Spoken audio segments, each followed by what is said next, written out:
Hello, everyone. My name is Sophie Bossart. I'm a summer associate at Haller and Sage. Usually Nicole LaPenta is with us, but she's unable to make it today.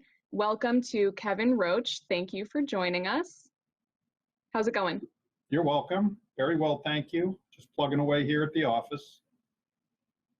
All right, so how long have you been at Haller and Sage, and what type of work do you do here? I've been at Haller and Sage since August of 1989, so we're going on 31 years this September. I do insurance defense litigation primarily, consisting of personal injury defense, construction type cases.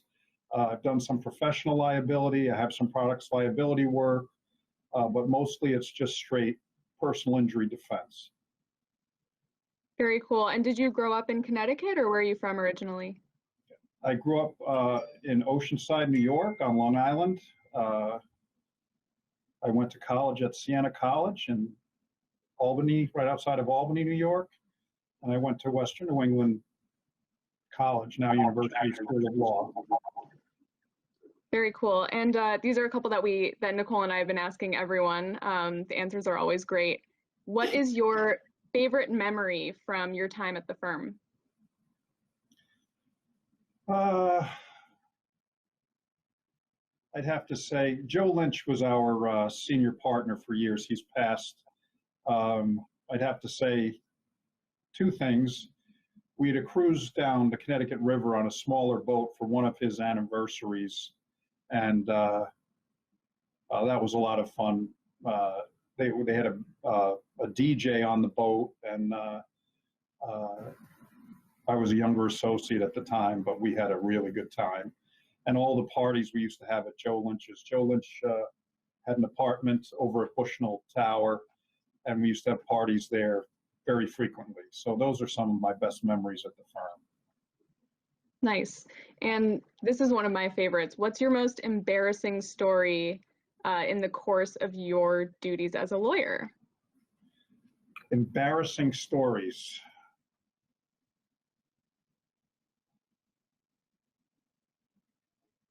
I can't really think of any time. Well, I used to get really nervous when I was introducing a case to a jury for no reason. It was completely irrational. Obviously, I've overcome that. But I'd have to say that one time I kind of had a little panic attack when I was in court and when I was introducing a case to a jury. This is going back 30 years, and had to kind of leave the courtroom and gather myself before I could go back in. And I felt like that was pretty embarrassing, but I managed to get through the day. I'm sure I'm in for some of that. I'm sure you're not alone in that. All right. So what drew you to the practice of law? Well, I graduated from college. I was an English major, and I took a year off between college and law school, and trying to figure out what I was going to do. I was driving a Coca-Cola truck in Manhattan. I had kind of done that since high school. And every summer during college, I was working in Manhattan. So I took the year off and did that. I was deciding whether I wanted to go back and get my master's degree in English or go to law school. And I decided on law school. I used to play softball with my brothers every Sunday morning. I have 5 brothers. And my brother asked me to meet his friend who was playing with us that day. And he said, ask him what he does for a living. And so I did. He said, I'm unemployed, he said. And he said, my brother said, ask him what degree he has. And he said, I have my master's degree in English. So he said, go to law school. So that was kind of a tipping point. Were you initially drawn to insurance defense, or is that something that came up when you started working? I practiced for about almost 2 years in Springfield, Mass, doing a general practice. I did everything from evictions, all kinds of landlord-tenant stuff, divorces, collections.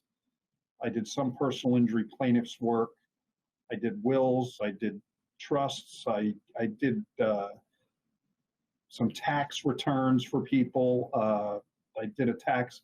I thought I was going to be a tax lawyer when I left law school, and I quickly learned that was not something I wanted to do.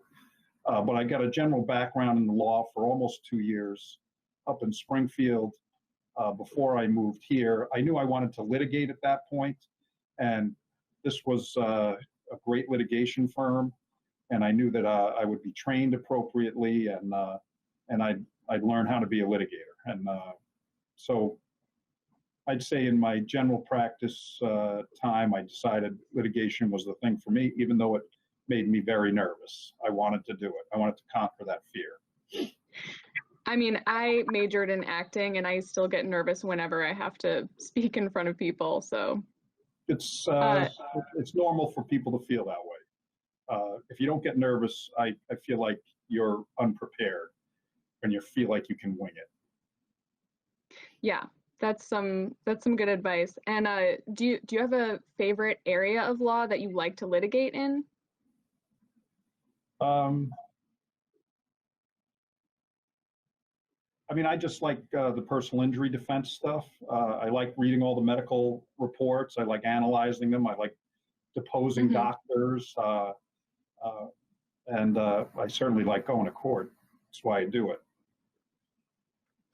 All right, and let's go all the way back to law school. What is your most haunting memory from your studies or your time in law school? Haunting memory? Or like the worst memory? Taking corporate finance. Understandable. Yeah, I mean, I took all these tax courses, and I took a lot of corporate courses that I had no business taking. I thought I was going to be a tax lawyer and I needed all these things, but I got out of corporate finance by the skin of my teeth, thankfully. I don't really think it's a haunting memory. I didn't have a lot of haunting memories from law school, but it's one class I'd like to forget.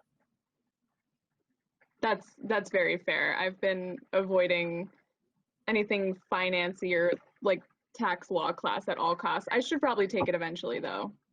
I mean, you should take what you like. I mean, you take what you like and you're good at. I mean, you know, if you take something you hate, invariably, you won't do well.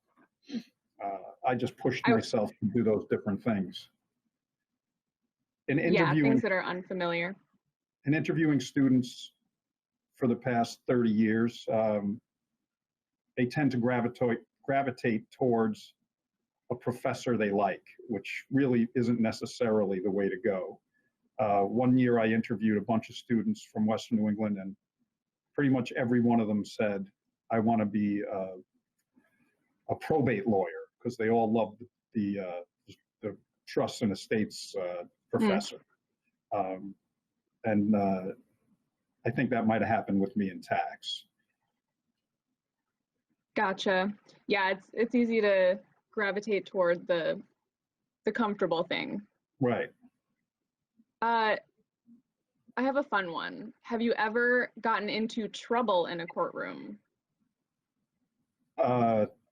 Many times. I'm not someone who is easily intimidated by a judge. I will speak my mind. I will tell the judge that they're wrong. Years ago, I was in court. I can't remember the judge's name. He's retired now. But I told him he wasn't paying attention. He hadn't read what I had written, and that he was clearly wrong. And the courtroom was full, and there was like a dead silence when I started talking to the judge. And the judge said to me, do you think you're smarter than I am? And I said, yes, I do. I think I'm smarter than you, particularly in this instance. And he told me that he was going to throw me in jail. And I said, that was fine. I said, but then he said, just get out of my courtroom. If you say any more words, I'm fining you $50 a word. And so I just quietly packed up my stuff and left. But that's just one occasion where I have gotten into trouble with judges, especially That when is they're not listening to me. that is a great story. I respect it. And one more before we have some fast answer questions. If you weren't a lawyer, what would you be doing? Teaching, probably. Not young kids. And I have a 10 and 11-year-old, and I coach baseball. And young kids are not as disciplined, especially as they get into the 11-year-old. They don't like a stern coach. I'm just not cut out for coaching. So I would want to teach in high school or college, probably.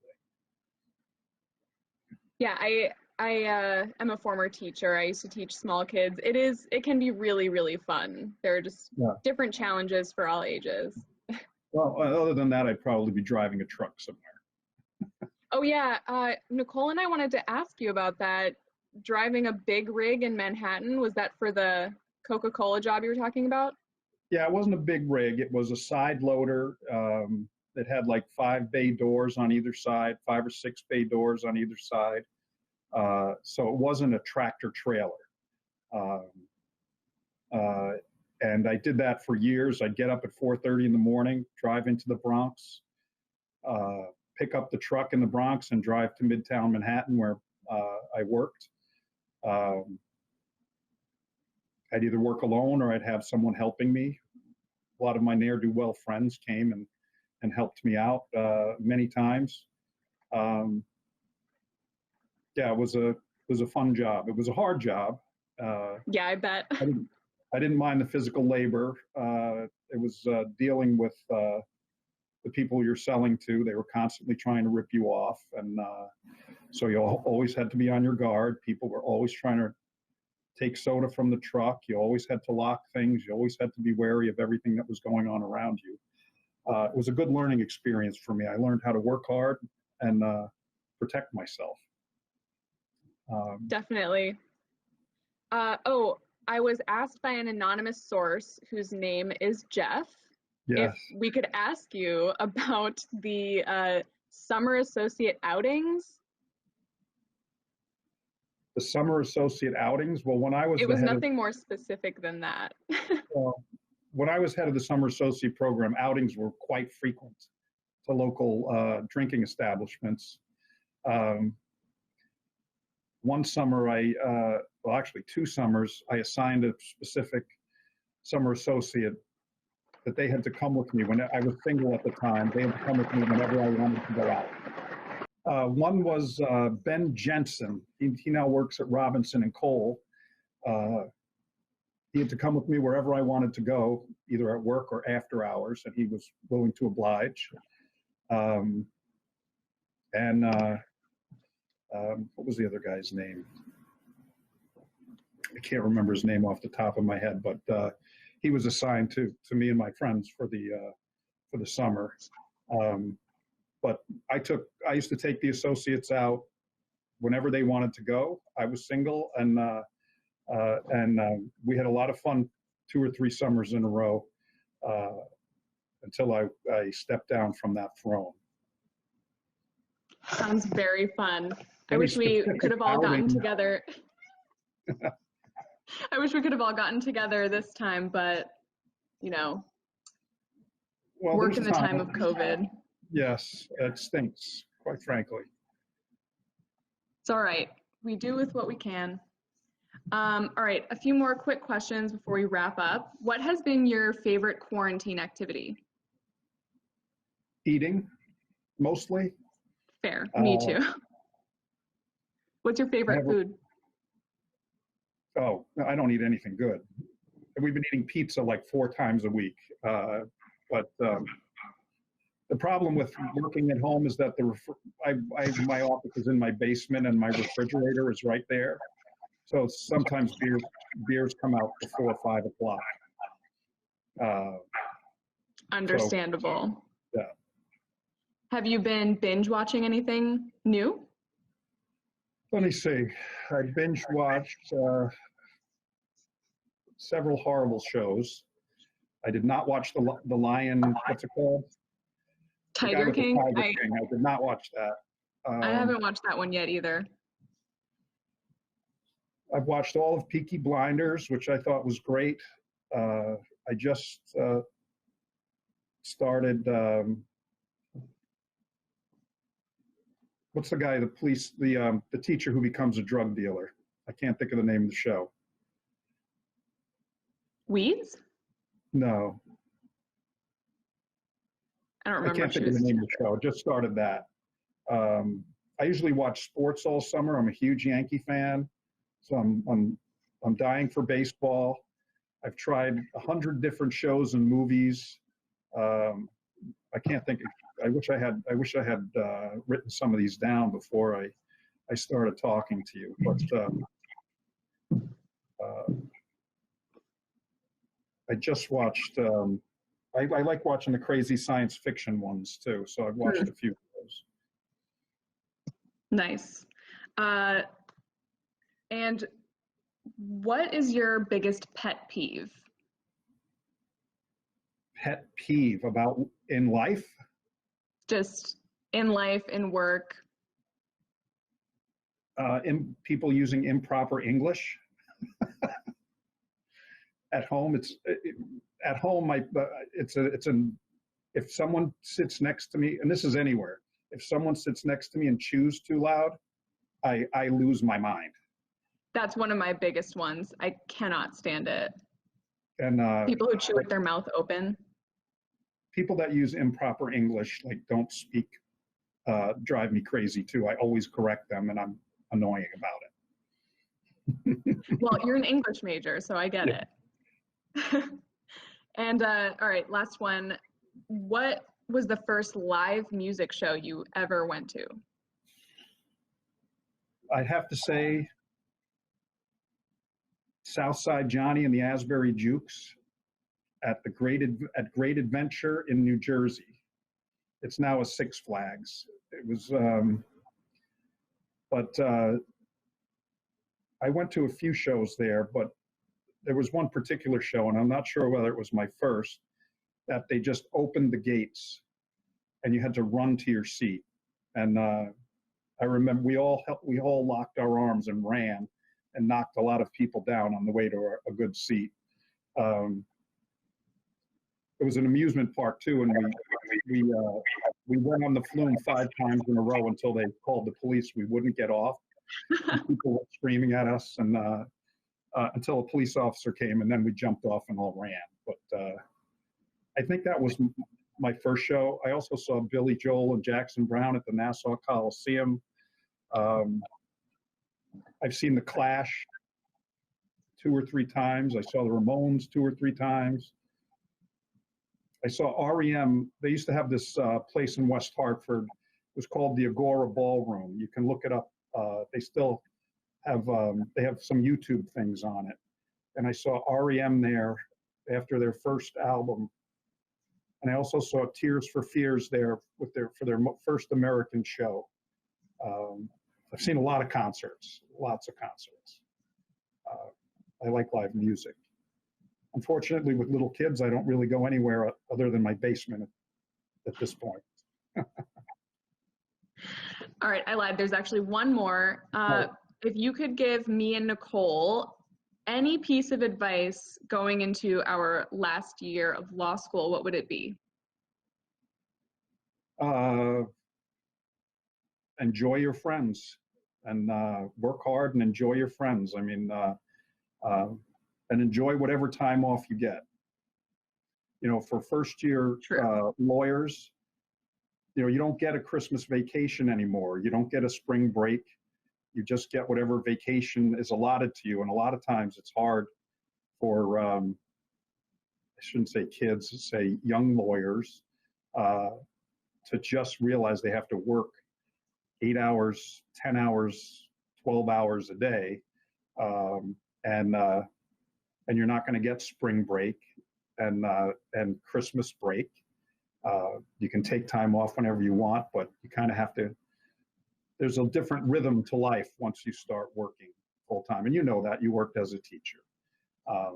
But Sometimes it's hard for young lawyers to get in that mode where you get, we give 3 weeks vacation. I don't think I've taken 3 weeks vacation in 30 years. So I usually take a week or two and I'm back at it. Ask the question again. I think I had something else I wanted to say. Just a piece of advice that you have for me and Nicole going into our last year. Right. I mean, work hard, do well. Still important that you get good grades, but enjoy your friends while you have them. I mean, people go their separate ways once you start working as a lawyer. I mean, I see some people from law school still, but none of them were my close friends. I just run into them in court, and it's different than college. I tend to keep in touch with all my college friends. Very few law school friends. I don't know why. Well, that's all super helpful. Thank you. And thanks for joining, me, and I'm sure Nicole appreciates it too. This has been our summer series. Stay tuned for the next one.